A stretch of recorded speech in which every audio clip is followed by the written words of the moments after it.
In 2013, a young tech worker by the name of Aether Sharif experienced a life-changing car accident. The accident ultimately caused him to become physically disabled and unable to walk on his own. At the time, Aether was living in Philadelphia, working in person at his tech company. The company he worked at required him to be in the office during work hours, so whenever Aether had to go into work, he would typically take public transit. But with his physical injuries, he was unable to walk, making it much harder for him to get onto public transit as it arrived. This made it much harder for him to be able to get into work on time. Instead of letting his struggles overwhelm him, Aether, along with the hacker community, made a new app called Unlocked Maps.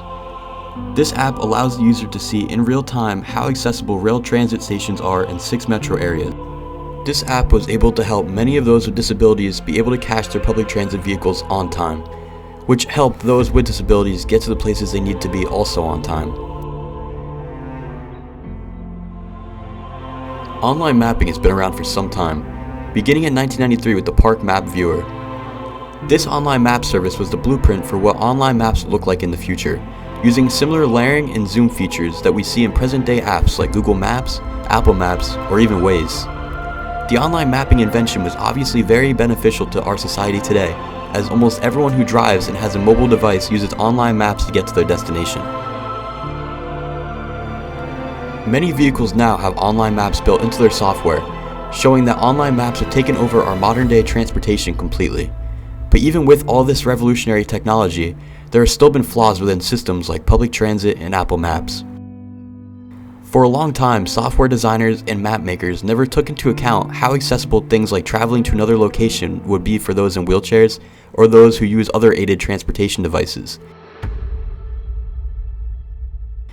But I believe we are headed into the right direction.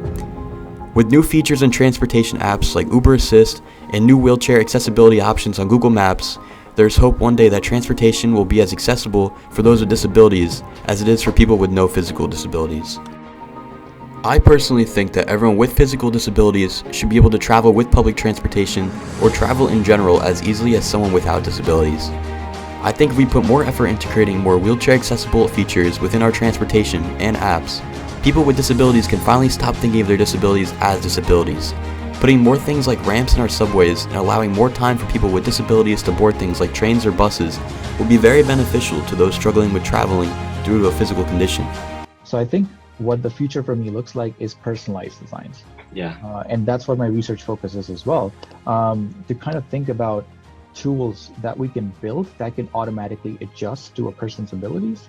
So that's putting less burden on the user and more burden on the system, which should have been the case from the beginning.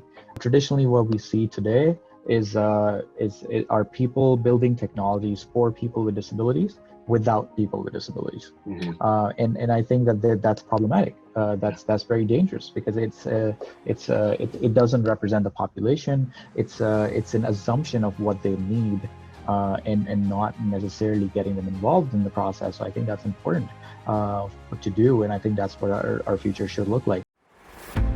With the invention of technology, we can finally hear more from those with disabilities within our public sphere.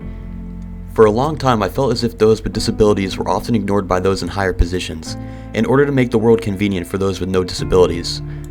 But now, with many places on the internet for those with disabilities to be able to actively speak up and create groups struggling with the same issues online, their voices are finally able to be heard in the public sphere.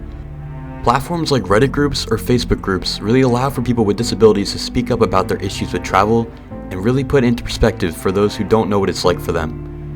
When we can see the world from someone else's perspective, we can begin to want to help to finally make a change.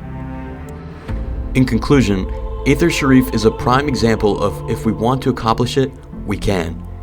With the advancement of technology and a rising population, the possibility of an increasing number of disabled people within our society is very likely.